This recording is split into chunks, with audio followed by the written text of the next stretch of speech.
night and a man named Jeffrey Jones was on his way home from work. He was driving along when suddenly, he felt the car collide with something.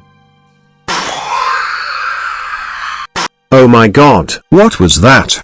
Thinking that it was probably a rock or something, Jeffrey continued on his journey home. When Jeffrey arrived at his house, he saw a young woman standing on his front lawn. She was deathly pale and had a cut on her face and there was blood on her shirt. Oh my God.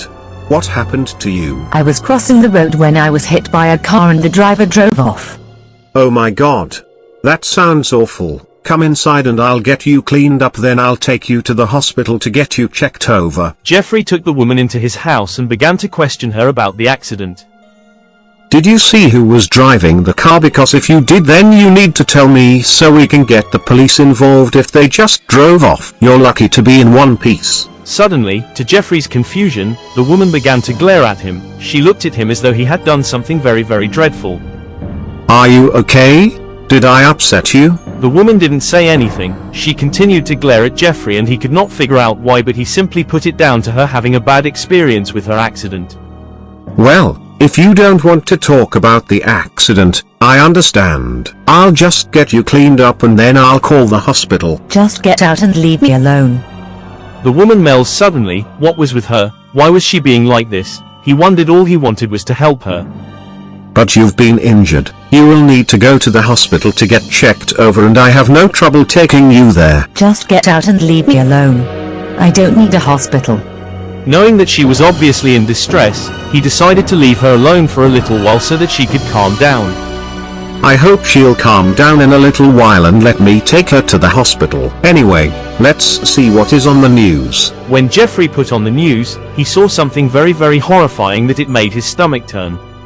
Hello and welcome to the evening news. Really, this evening, a young woman was knocked over and killed by a hit-and-run driver. The victim was 25-year-old Janice Mason, who was hit by a car and killed instantly. Witnesses say the car stopped briefly but then drove off, leaving Janice lying in the road. Emergency services were called, but Janice was pronounced dead at the scene. Police are now looking for the driver of the car. Jeffrey was horrified. The woman on the news was exactly the same woman who he had found standing on his doorstep.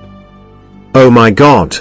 It can't be her. It is just impossible. Yes, that was me. You ran me over and you left me to die. Jeffrey turned around and saw the dead woman standing behind him and quickly came to realize that it was her ghost. That explained her pale features.